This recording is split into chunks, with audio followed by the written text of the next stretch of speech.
everybody. Welcome to Bestie Book Reviews. I'm here with my bestie, Mandy. And I'm here with my bestie, Jessica. So today is our weekly reading wrap-up, or what we like to call our bestie book tea. So grab your favorite beverage. What do you have today, Mandy? Coffee. I got water. You got a jug of water? Grab your favorite beverage and your favorite coaster. We're going to spill the tea on the books that we read this week. And I'm going to answer the question, Colleen Hoover, worth the hype?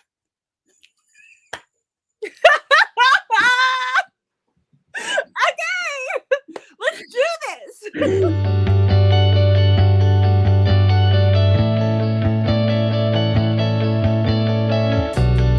Before we get started, make sure you hit that subscribe button. We are still doing our Road to 1K giveaway. We are getting so close. Oops, I bumped it. Sorry. We're getting so close to having 100 subscribers. And when we hit 100 subscribers, we're going to be giving away the Belle Book Box edition of Candy Steiner's Make Me Hate You. It has the sprayed edges. It is signed by Candy Steiner. You cannot purchase this, but we will be giving one of these away to one of our lucky subscribers when we hit 100. Tell me about your reading week, Mandy. So I read 3 Colleen Hoover books because I want to answer the question, is she worth the hype? Obviously, I have strong feelings about Colleen Hoover. She's a sweet woman. Sweet woman. Just not a fan of her books. I read 6 books this week. How about you? I just counted the number and I forgot it. You threw me with the Colleen Hoover crap. Stuff. The Colleen Hoover stuff. I read, hold on. 3, 4, 6. I read 9. Okay. You totally threw me with that Colleen Hoover stuff. I read 9 books this week.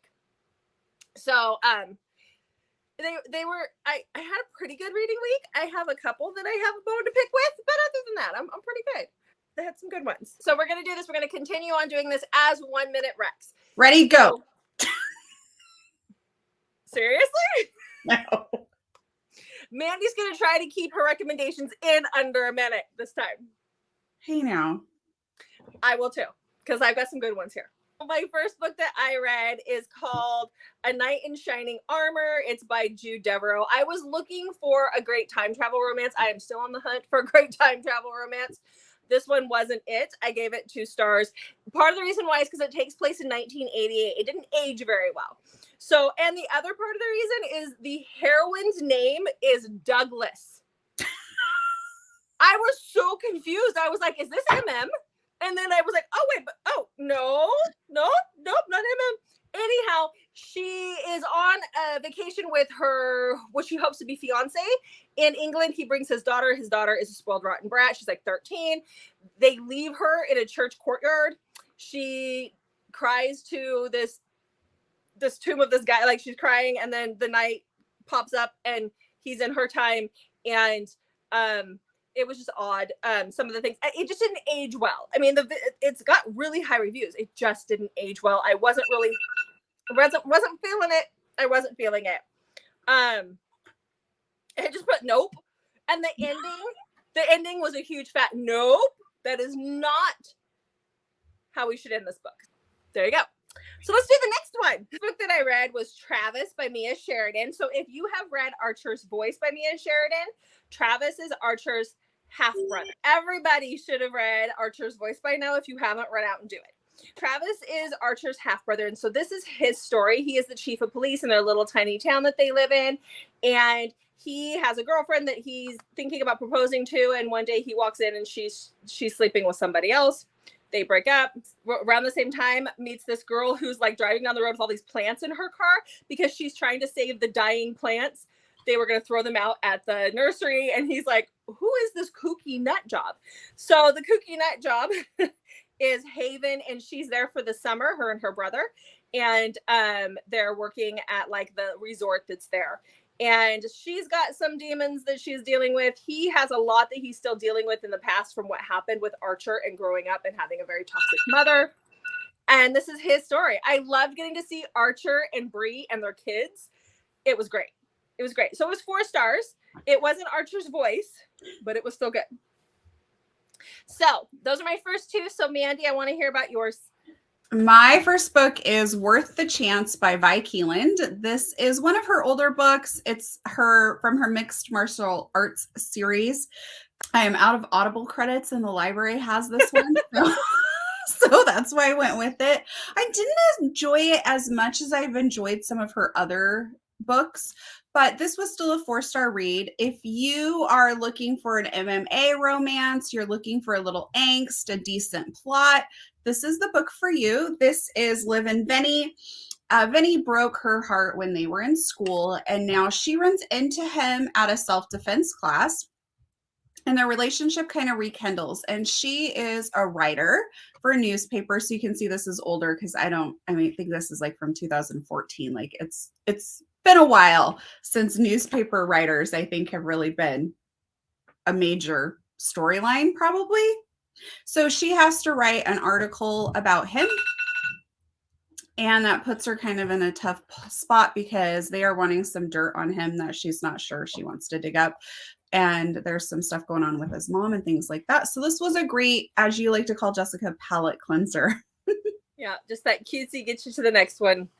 Yeah, Yes. we need those once in a while. Those are good. There's nothing wrong with a good palate cleanser. Yes. So, yes. Yeah. Okay. Ready? I'm so ready. So I read, the next book is called Beyond the Veil. It's by T.S. Kinley. This is, if you subscribe to their newsletter, this is free. This is a free prequel to their series. It's a sister duo. Two sisters wrote this. Worth it. Read the prequel before you start the books. You don't have to, but I did, and it made it like just so much better. So this is a why choose Neverland romance. Now I've read other Neverland romances. This one is the best that I have ever read. And yes, I've read the one that's really popular. This one is the best. So this is about this prequel though is about Peter getting things ready to go back and get the daughter of Wendy, because time moves differently in Neverland than it does here in our world. And so Wendy's been dead for like 100 years, or she's been 100. It was this girl's great grandma or something. And so he's been watching her, but he has to convince the Lost Boys. By the way, Peter Pan grew up. He grew up hot. So the Lost Boys have grown up. He's grown up. He has to get things ready for her. He has to convince the Lost Boys. And there's like this thing he has to go through to bring her there. And it kind of sets the stage for what happens in the next book. This one I just put 4 stars as a 4-star because we don't get to see Gwen, who is the daughter, who's considered the daughter of Wendy, the daughters of Wendy, yet. But read it first because it helped a lot in the book.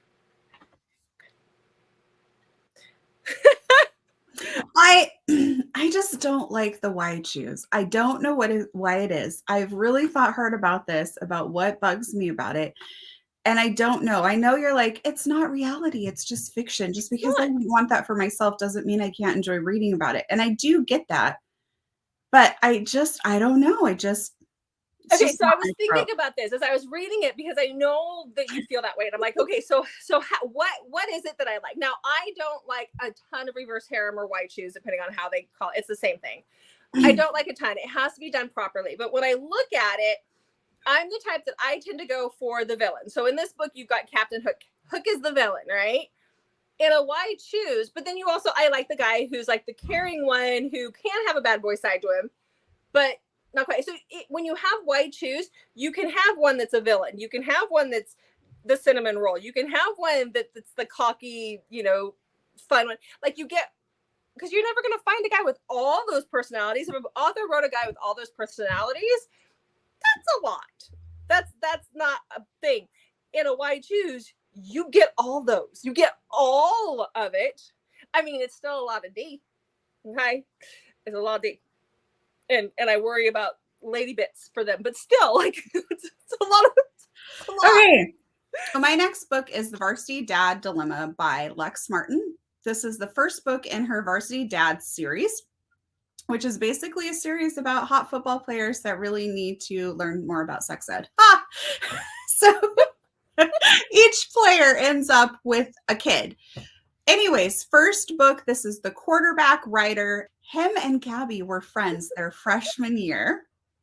And they had this falling out. Gabby really doesn't understand what happened. He just kind of stopped talking to her. She ended up living across the street from him and his football player friends called the Stallion Station. And her brother lives there too. And one time they're having a Halloween party, and all of a sudden there is a 6-month-old baby left on the doorstep with a note about how the mom is sorry. The baby's name is Poppy. And that's it. So these football players do not know who the dad is to this baby. So they do paternity test to figure this out. And Gabby, because her brother lives there, she has that type A personality. So she just really takes charge and starts helping them figure this out. And they are doing really well in the football playoffs. So they don't want this scandal to get out. So they're trying to keep it on the down low. And Gabby helps them with that. And that's the story. Yeah, I'll be reading that one. The next one is Titans and Tiaras, which I really enjoyed that book too. But because they're both like this football friend group who keeps ending up with like kids, I recommend spacing them out. Otherwise, it feels a little much. A little weird. Yeah. Yeah. A little bit much. Yeah. But great story. Good. I definitely will be reading that one. I love me some secret baby stuff. You know it. Yeah. So, okay. So my next read is another Mia Sheridan book. It's Once We Were Starlight. This is my Belle Book Box Edition one. Yeah, this is not what I thought it was going to be about. I still give it 5 stars, but this is about Karis and Zakai, and they, as far as they can remember, have always lived in this compound in the desert. They call it Sandara, and they refer to them as half of each other's star. And basically this is like a circus in the desert that performs sex acts for people that come and watch. And they've been there since they were children. And Karis is really young. I mean, she's like 17, 18. Something happens, they get taken out of there, and then they're thrown into New York City where Karis's uncle lives. This is their story and how they deal with the traumas of their past and still be able to move forward, because they belong together. They belong together, but can they be together? Definitely check trigger warnings for this, because we've got trigger warnings for suicide, death of a loved one, and definitely trigger warnings for sex slavery. You wouldn't think that with this cover, but I went into it blind. So good. It was so good. I am not super great about going into books blind. Well, it's not what I thought it was. I definitely do when you tell me to, like when you told me to read Pen Pal and you're like, don't look at anything, just read the book. Yeah. But I have a horrible habit of skipping to the end of a book to see that everything's gonna work out how I want it. I know. But I've gotten much, much better with that. Well, that's because you read a book when you first started out that was supposed to be a romance that wasn't, because it didn't end properly. If it is a romance, the tried and true rule of romance is it has to end on a happy ending, and it has to be a happy ending. Yes, that is true. But I've always kind of been like that, where I wanted to read ahead. There's times when I've done that where I want to be like, go and look at the last chapter of the book. And the times that I've done it, I'm always disappointed in myself, because then it ruins the rest of the book for me. Yes. That book, I didn't think that that's what that book was about at all. And so when I was reading the first 20% of this book, I was like, oh my God, what is this? What is this? And I was like, no, I'm here for it, but what is this? So, but it was good. It was good. Okay, my next book is Hale by K Webster. I'm so excited. Okay. There's a little bit to say about this book, but not a ton. So this is K Webster, very, very taboo author. I have actually read quite a bit of stuff that she's written, and she actually will tell you that she likes to write taboo because she, as a reader, could not find good taboo that didn't have like cheesy plot lines and things like that. So she tries to write that taboo with really good plot lines. I think she's fantastic. So Hale is about Riley and Hudson. They're brother and sister. So just be forewarned right then and there what this book is about. You definitely need to check trigger warnings in addition to the fact that they are brother and sister. So if you are looking to read a very taboo book by a brilliant author that will captivate you with her writing and leave you feeling like, wait, I don't know that I should be loving this book as much as I am, this is the book for you. So if you like that taboo with a really good plot, read. So does it have an HEA? It does. Okay. So here's the other thing. You cannot download that on Kindle. No. You have to get it from her website, or if you go to her website, you got it sent to you. If you go to, it's author K Webster. Just look up K Webster. She has Eden Books as well, where you can download it from her directly. Yes, so, this is not on Amazon. Not on Amazon. I haven't read it yet, but I will. It was good. I enjoyed it. Like I said, it's one of those books where you're reading it and you're like, but wait, maybe I shouldn't be rooting for them. You're right. You're reading it going, what is wrong with me? So I actually probably read K Webster. I love most of her books, but I also read it for just to see how she's going to do it. How does she do it? The craft for me is where K Webster's at. I mean, like, how does she make this work? Yes. Yeah. How is she going to pull it off? Exactly. Okay. So my next book, Mandy, you're going to love this. So no, you're going to love this. I read 8 Seconds to Fly by Grace McGinty. Now, Grace is one of my favorite authors, so I'm going to keep this under a minute. But this is a rodeo romance. So this is about Tessa May, good old Tessa May. Her daddy has raised the bulls for bull riding. She's grown up around it, but she wants to be the first female bull rider. She wants to make it into that boys club, and it's just not allowed. So we are watching her as she does this. There's a big tragedy that happens at the beginning of the book, so definitely check trigger warnings. This is also a why choose romance, because there are 2 boys from her childhood who are also bull riders, and one becomes a sports medicine, but bull riders. She has a bestie friend, and then she has another guy that comes along. But they're all there to help her achieve her goal. But what I love about this one is she's not in this to be the first female bull rider who wins and gets the giant buckle and whatever. She just wants to make it. That's it. She just wants to ride her 8 seconds. Time's up. Get killed. Shut up. Not get killed in the process. I'll explain that in a minute. And make it so that other girls can follow in her path. And I loved that. I love that about this book. Definitely 5 stars. Mandy's giving me a hard time because of Sticks and Stone. You know what? It was still a minute. Swoosh! I love Grace. She's a sweetheart too. Did you practice how you were going to do this in a minute beforehand? No, I just knew that I didn't want to give a bunch away. I went into this one blind as well. I just knew that it was bull riding and a woman trying to make it into bull riding. So good. It'll be a favorite of the month. I can tell you right now. Loved it. Grace can do no wrong as far as I'm concerned. Next. Okay, so my next 3 books are going to be my Colleen Hoover reads, and I'm going to talk about each book, and then before we wrap up our Bestie Book Tea, I will answer the question if I think Colleen Hoover is worth all the hype, and then Jessica and I will probably have some sort of debate, and Jessica will probably rant.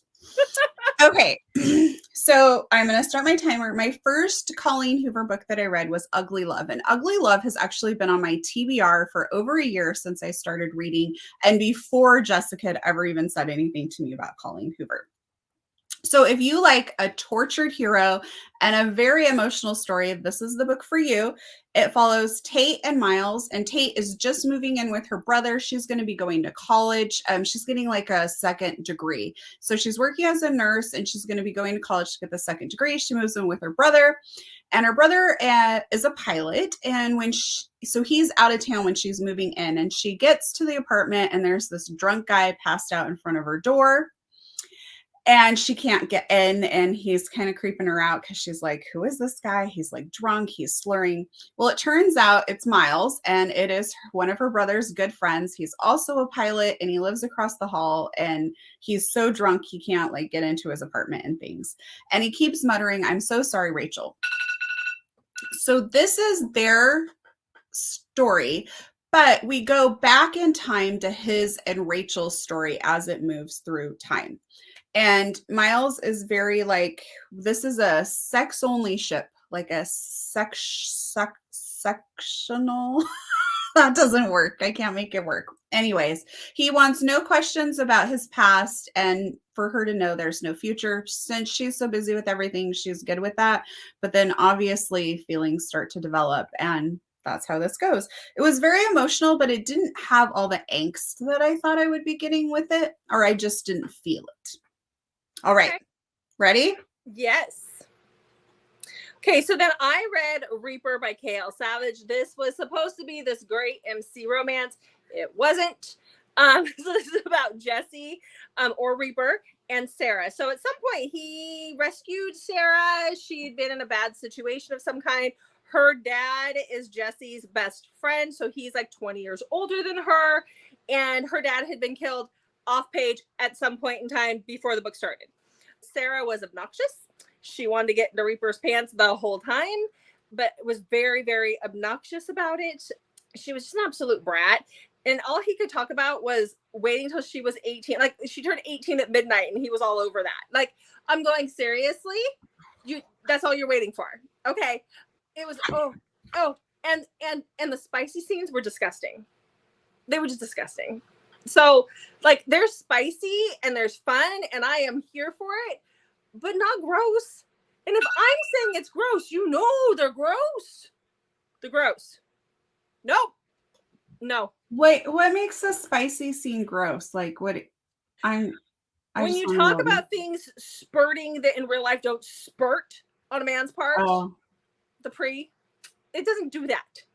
When you use words, like, there's a difference between dirty talk and being disgusting. And this was disgusting. So it's more of a turnoff. Yeah, they use the word, the cream word quite a bit. Please don't use that word. Do not use that word in your books. Over and over and over and over again. That is Spice by Jessica, just so you know. My next book is Reminders of Him by Colleen Hoover. This has also been on my TBR for a little while, and I do believe it's her newest release. If you want an extremely emotional book about redemption, this is the book for you. I cried so much during this book. So this is about Kenna, who is convicted of involuntary manslaughter of the love of her life. And we piece back, and she's just gotten out of prison for it. I think it's been like 5 years. And we get to see pieces of what happened in letters that she writes Scotty. So it goes like through flashbacks of that. And she is going because when she was in prison, she found out she was pregnant. And Scotty's parents got custody of her daughter. And because she was in prison, her rights were terminated. So she goes to the town that she knows Scotty's parents live in the hopes of being able to convince them to let her just see her daughter. And she actually, I was impressed with the writing for this, because sometimes I think we have parents who are just very selfish in their desires to like be a part of their kid's life. And she actually truly wants what's best for her daughter. So she doesn't come in with the idea, like, I'm going to go, her daughter's name is DM, go and like just force myself. Like, she talks about how Scotty's parents are the best place for her daughter because they raised Scotty and he was so wonderful. And I know I'm way over my minute. I'm so sorry. So she goes back to this town just truly in hoping to get to like see her daughter and perhaps have some sort of a relationship with her daughter. And she goes into this bar that used to be a bookstore that her and Scotty had spent time in. And she meets this guy and they strike up kind of a very quick little relationship. And then she finally finds out his name and it's Ledger. And she's like, this must be Scotty's best friend, Ledger. He finds out who she is and he's pissed, but then he feels very drawn to her because he kind of is like, well, what would Scotty want us to do? Scotty loved her. Scotty wanted to marry her. Like, so what would Scotty do? So then Ledger ends up in this impossible position because he is very close to Scotty's parents and is like an uncle to DM. And now he's finding himself really attracted to Kenna. And so it's just like, what does he do? Somebody's going to get hurt, but what's the right thing to do? And what would Scotty want them to do? I loved it. Okay. Ready? I read Second to the Right, which is the first book in the series I was talking about with the prequel, T.S. Kinley. So this is the Neverland Story. So this is where we really get into the heart of the story. So Peter goes to get Gwen, which is the name of the girl that's a descendant of Wendy. He decides he's going to bring her back for May Day and spring cleaning, which is something he promised Wendy that he would always do with her daughters, with her descendants. Gwen has a sister who is dying of cancer. We don't know what kind of cancer. We just know that she's dying of cancer. Their parents are already gone. And Gwen is the one who's taking care of her older sister all the time. They live in Wendy's old house. So he brings her back to Neverland. She catches her when she's drunk one night and dealing with an ex. She passes out. He takes her to Neverland. And we have the story of what happens when she's there. And if you remember anything from the Peter Pan story, the longer you're in Neverland, the more you forget your life before. You forget the people, and those things start to happen. This one does end on a cliffhanger because it is, I think it's going to be a trilogy. There's 2 of the 3 books. The 3rd book is just about to come out. So this one is, And Captain Hook, you guys have to go to their TikTok page or their Instagram and look at the art that was done for these books, because that is what convinced me to read them. Oh my gosh. I sent you one of their TikToks, didn't I? You did. Yeah. This is going to be a favorite, like a favorite of the year. I'm like, you had me until I read the White Shoes. What are you trying to do to me? So good. So good. And this is also a slow burn. Like nothing happens between her and any of the guys until like 60 or 70% into the book. This one just has a lot of plot and it's great. Tell me about your next Colleen Hoover book. Okay, this is my last one. I didn't have any more Colleen Hoover books on my TBR, so I had to go and look for one. So I picked November 9th. And this is about Fallon and Ben. Fallon is 18. She was in a pretty horrific house fire 2 years ago. She'd been an actress, and because of the house fire, she has burns, like scars from that. And so she is no longer a working actress. And she's having dinner with her dad, or maybe it was lunch. And anyway, she's at a restaurant with her dad, and her dad and hers only connection was when she was an actress, and he's an actor and her coach.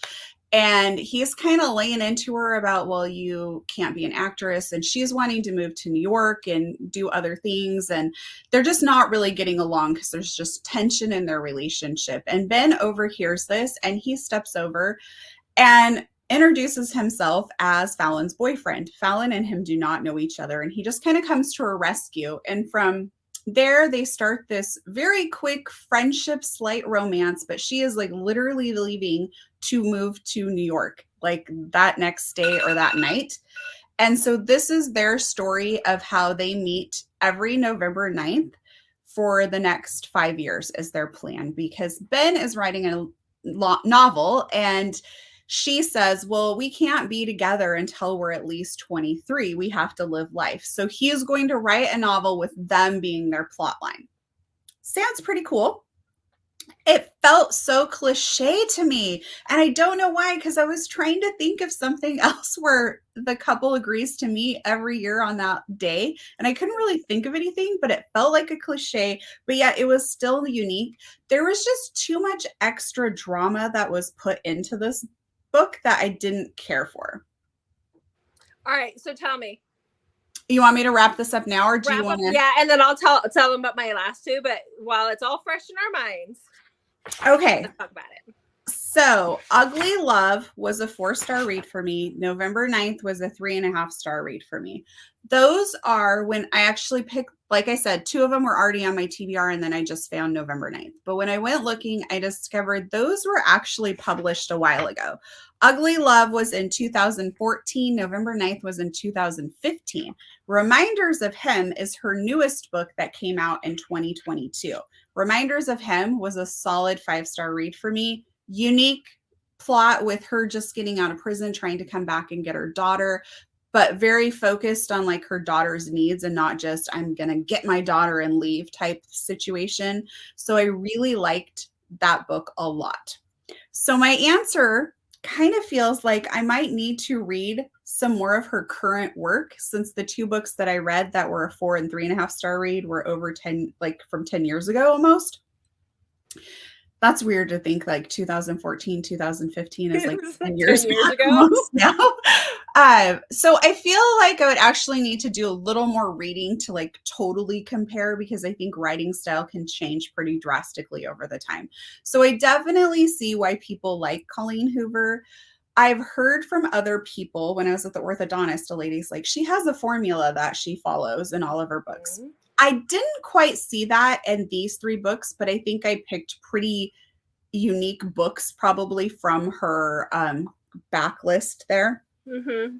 I actually saw a meme about it yesterday, and it was a Colleen Hoover book meme, and it was like love triangle, because apparently there's a lot of love triangles in her books. I've only read 1 or 2. I'm not a fan. I'm not her as a person. Yeah, she's a great person. I love her bookworm box. And how like a lot of the proceeds from that go to help charity and organizations, and I think she's a real sweetheart. Just not a fan of her books. Yeah, so she definitely has a place in the bookstore. I think she serves a great need there. But if you're really looking to dive deeper into reading, like if you're just wanting a romance book once or twice a year, Colleen Hoover is probably a great fit for you.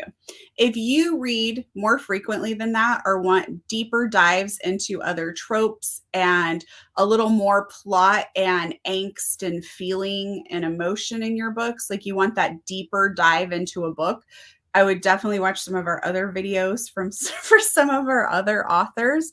But I do think she has a place in the bookstore, in the writing world, and definitely could see myself going back to some of her books for a palate cleanser, but definitely is probably not an author that's going to be able to fill my like need of books, if that's where I think it's all great and dandy. I walk into my Barnes and Noble every time and they have a table dedicated to Colleen Hoover. And I'm like, and that's great. That's wonderful. For those people who like just straight up contemporary cutesy romance that doesn't have any grit or grime, sure. Yes. But I need grit and grime. That's why I'm all about independent authors. They do things differently. They have more leeway. They can get into the things that I need more. And that's where I get that from independent authors. They don't get the recognition, I think, that they deserve. That is definitely true. So you've got somebody like Colleen Hoover who's getting all of it. So depending on what type of reader you are, she could definitely be worth the hype. Sure. It really, I mean, I know that's probably like a lame conclusion, but that's really how I feel. Like, great palate cleanser for me. I definitely see why people enjoy her work, but she's probably not an author that I would sit down and just be like, I have to read the next book. Yeah. I see a lot of people read her. A lot of my friends will post books that they've read on Facebook. This was so good. I'm like, I got a list.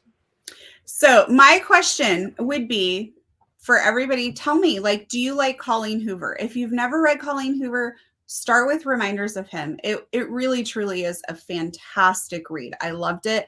And I probably am going to read the next book that she comes out with, because I want to see, like, has her writing upped for my preferences. Right.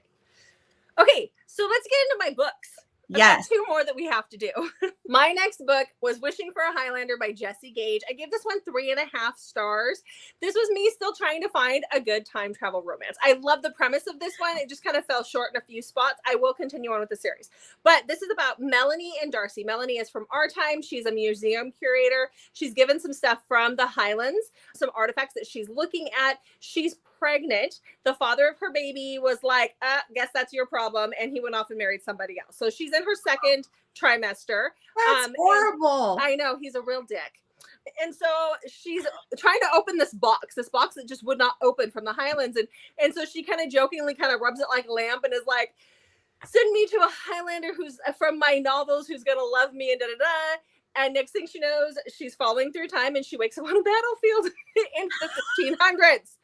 In Scotland, and this big old Highlander's hovering over her. So we have Darcy, who is our Highlander, and when he was going to have his first intimate encounter with a girl, she was this vindictive outfit. And she told him he was too big and he would never fit anybody. So he is still a virgin. So you have a virgin hero. And he gives Darcy his protection. No, he's Darcy. He gives Melanie his protection when she gets there. That means she has to marry him when he takes her to the keep. And so she kind of gets coerced into marrying him, even though he's going to try and get her back. But it's a thing. It's all a thing. It was cute. It was great. I did enjoy it. There were just a few things at the end that I was kind of like, can I overlook that? So I did overlook it. I do want to read the next book because the villain of this book is actually the heroine of the next book. And she gets sent to a fae world by the box. So I need to see how that works. So it was a palate cleanser. It wasn't like the best time travel romance ever, but it was good. Okay, you ready? My last book. Yes. Okay, so I read Straight On Till Morning, which is by T.S. Kinley as well. So this is the second book, technically third if you read the novella, in her Neverland series. In their Neverland series, it's sister, so it's a they. In their Neverland series. So Gwen is back in her world with her sister. Her sister is literally dying. Like we had days, like literally dying. She's gone on hospice. She's in a hospital bed in the home. And they start to find out their parents had been killed like 5 years earlier. And she had some resentment towards them for that because they went on a vacation, like right when her sister was getting sick. We find out what really happened to the parents. We start to find out some of the backstories on the Lost Boys. They are struggling. They're trying to get her to Neverland because if they can get the sister to Neverland, there's a possibility they can save her life. And so you have, and then when they get there, there's a war happening. Like there's just this is like the next stage. Like all this stuff is happening. So you have all the angst. You have the relationships that, you know, things happened at the end of the last book that kind of have snowballed into this book. And we get to see shifters. There's Neverland shifters. And they play a big role in this with her sister. And so I'm like, I was messaging the authors last night. I'm like, you have to write a book about the shifters. They're like, girl, no worries. It's all good. That's not literally what they said, but they were like, yeah. I was like, okay. So this, again, 5-star going in the favorites list. Loved it. So awesome. Yay. Okay, so that is what we have for you guys for this week.